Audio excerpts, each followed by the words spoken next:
नमस्ते प्यारे विद्यार्थियों, गोविंदगढ़ महाविद्यालय द्वारा चलाई जा रही ऑनलाइन कक्षाओं में एक बार फिर से आप सभी का स्वागत है। आप जानते हैं कि हम बीए द्वितीय वर्ष के प्रथम प्रश्न पत्र में रीतिकालीन कवियों में रीति सिद्ध धारा के प्रतिनिधि कवि बिहारी लाल जी के द्वारा रचित कुछ दोहों पर हम चर्चा कर रहे हैं। ये दोहे हमारे पाठ्यक्रम में संकलित हैं। इसी कड़ी में हम आज एक और दोहे के साथ उपस्थित हुए हैं हमारी कक्षा में, और ये दोहा आपकी स्क्रीन पर जो दिखाई दे रहा है, कब को टेरत दीन हुए होत न श्याम सहाई, तुमहि लागी जगत गुरु जग नायक जग बाई। तो यहाँ पर भक्त जो है वो भगवान को उल्हाना देते हुए, ये भक्ति रस का दोहा है। जैसा कि हम जानते हैं कि बिहारी जी ने भक्ति के, नीति के और श्रृंगार के दोहे लिखे हैं। श्रृंगार के अधिक लिखे हैं, भक्ति और नीति के कम लिखे हैं, लेकिन उनका मन भक्ति भावना से सराबोर है। इस बात को यह दोहा स्पष्ट करता है। वह भगवान को उपालंब देते हुए, उल्हाना देते हुए कहता है कि हे भगवान, मैं कब को टेरत, मतलब कब से तुम्हें पुकार रहा हूँ। दीन वह, दीन वह का मतलब है, दीन वह का क्या मतलब है? दीन वह का मतलब है कि लाचार होकर मैं तुम्हें कब से पुकार रहा हूँ। टेरत का मतलब है पुकारना और दीन का मतलब है लाचार होना। तो मैं लाचार होकर के तुम्हें कब से पुकार रहा हूँ। होत न श्याम सहाई, तुम मेरी सहायता नहीं करते। हे श्याम, हे कृष्ण, तुम मेरी सहायता क्यों नहीं करते। तुम ही लागी जगत गुरु, ऐसा लगता है। यहाँ पर लगना है, संभावना व्यक्त की गई है। जो है अकारण में कारण की संभावना व्यक्त की गई है, इसलिए हेतु उत्प्रेक्षा, उत्प्रेक्षा अलंकार का एक भेद है। हेतु उत्प्रेक्षा उसका यहाँ पर प्रयोग हुआ है कि तुम ही लागी जगत गुरु, ऐसा लगता है कि हे जगत के गुरु, मतलब यहाँ स्वामी से मतलब है, लगता है जगत के स्वामी, तुम्हें भी संसार की वायु, हे जगत गुरु जग नायक जग भाई, जगत गुरु भी कहा है और जगत नायक भी कहा है। तो हे संसार के नायक, हे संसार के गुरु, लगता है कि तुम्हें भी इस संसार की हवा लग गई है। संसार की हवा, जगबाए का मतलब है हवा। तो ऐसा कहते हैं ना कि तुम्हें तो शहर की हवा लग गई है, तुम्हें तो गांव की हवा लग गई है, तुम्हें तो विदेश की हवा लग गई है। तो ये एक मुहावरा है, हवा लगना, अर्थात तेवर बदल जाना या अपना जो मूल स्वरूप, मूल व्यवहार है, मूल स्वभाव है, उसे छोड़ देना, इसका तात्पर्य होता है। तो हम देखें यहाँ पर मुहावरे का भी प्रयोग हुआ है, उत्प्रेक्षा अलंकार भी है, दोहा छंद है, भक्ति रस से सराबोर है और ब्रज भाषा का इसमें प्रयोग हुआ है।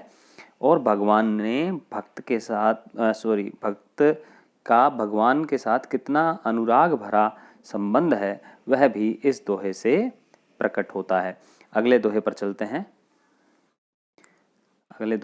हैं। अगला दोहा है, पत्रा ही तिथि पाइये वा घर के चहु पास, नित प्रति पुण्यो ही रहत आनन ओप उजास।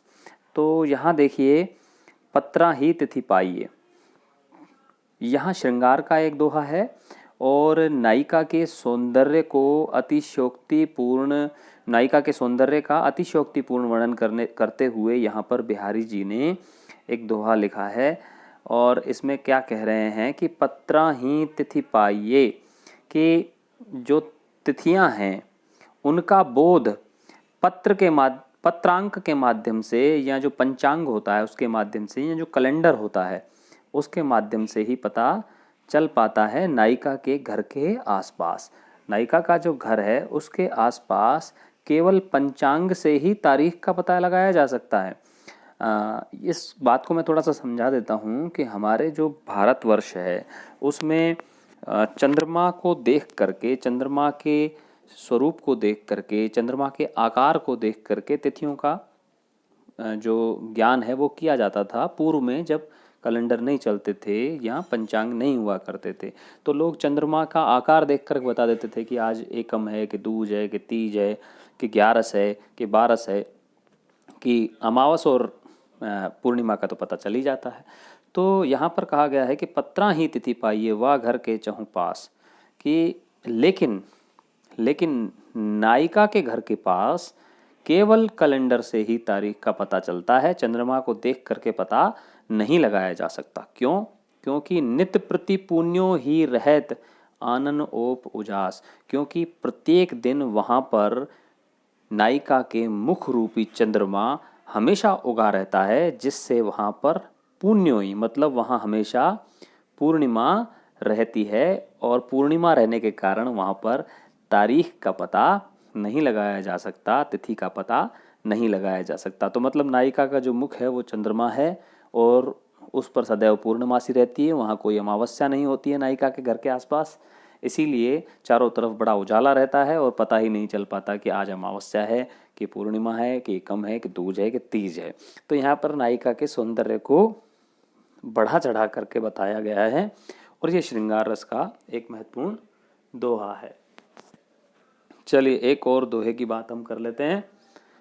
तंत्री नाद कवित्र रस सरस राग रतिरंग, अन बूढ़े बूढ़े तिरे जे बूढ़े सब अंग। तो देखिए यहाँ पर एक और दोहा बिहारी जी का है और इसमें विरोधाभास अलंकार है और उनके प्रेम से भरे हुए मन का भी पता इस दोहे से चलता है। देखिए उन्होंने क्या कहा है कि तंत्री नाद, यहाँ चार वस्तुएं बताई हैं उन्होंने, चार बातें बताई हैं। तंत्री नाद का मतलब है वाद्य यंत्रों से उत्पन्न होने वाला जो नाद है, वीणा की जो झंकार है। साथ ही कवित्त रस मतलब काव्य रस। तीसरा है सरस राग मतलब रस से भरा हुआ राग संगीत। रति रंग मतलब प्रेम का रंग। ये चार चीजें बताई हैं उन्होंने कि वाद्य यंत्रों से उत्पन्न होने वाली ध्वनि, काव्य का रस, रस से भरा हुआ राग या संगीत और रति रंग अर्थात प्रेम का रंग। ये चार बातें ऐसी हैं जिनमें अनबूढ़े बूढ़े अनबूढ़े बूढ़े अनबूढ़े बूढ़े मतलब जो इनमें डूबते नहीं हैं वो डूब जाते हैं। अनबूढ़े बूढ़े मतलब जो डूबते नहीं है वो डूब जाते हैं, अर्थात जो पूरे लगन से, पूरे मन से, पूरी साधना के साथ इन चार बातों को नहीं अपनाते हैं तो वो डूब जाते हैं, अर्थात उनका कोई उद्धार नहीं होता है। तरे जे बूढ़े सब अंग, लेकिन वो लोग तर जाते हैं, उनका उद्धार हो जाता है जो बूढ़े सब अंग, जो अपने सारे अंगों के साथ इसमें बूढ़ जाते हैं, डूब जाते हैं। मतलब डूब करके जो इनको सीखते हैं या इन चारों बातों में मन लगाते हैं, पूरी साधना के साथ, पूरी लगन के साथ इन बातों को अपनाते हैं, वो अंत में तर जाते हैं, अर्थात उनका उद्धार हो जाता है। कौन कौन सी बातें हैं? तंत्री नाद, वाद्य यंत्रों से उत्पन्न होने वाला नाद, उसमें अगर आप डूब जाएंगे तो आपका उद्धार हो जाएगा, यानी कि आपको असीम आनंद की अनुभूति होगी। कविता का जो रस है वह भी केवल कविता को सुन करके या पढ़ने वाले के या कविता लिखने वाला जब उसमें डूब जाता है तभी उसको आनंद मिलता है। सरस राग मतलब जो संगीत है उसमें भी जो डूबता है उसी को आनंद मिलता है। और रति रंग अर्थात प्रेम का रंग जो है उसमें भी जब तक आप डूबते नहीं हैं तब तक आपको जीवन का आनंद नहीं मिलता है। तो यहाँ पर एक विरोधाभास है कि जो डूबता नहीं है वो तो डूब जाता है और जो डूब जाता है वो पार हो जाता है, उसका उद्धार हो जाता है। ऐसा ही अमीर खुसरो जी ने भी एक बार कहा है अपने एक दोहे में कि खुसरो दरिया प्रेम का उल्टी वाकी धार, जो उबरा सो डूब गया, जो डूबा सो पार।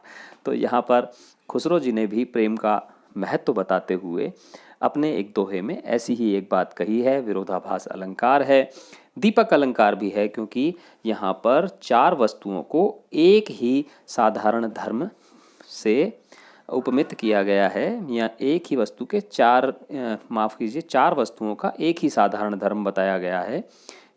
तो इसलिए यहाँ पर दीपक अलंकार भी है, साहित्यिक ब्रज भाषा का प्रयोग किया गया है। साथ ही साथ इसमें जो है श्रृंगार के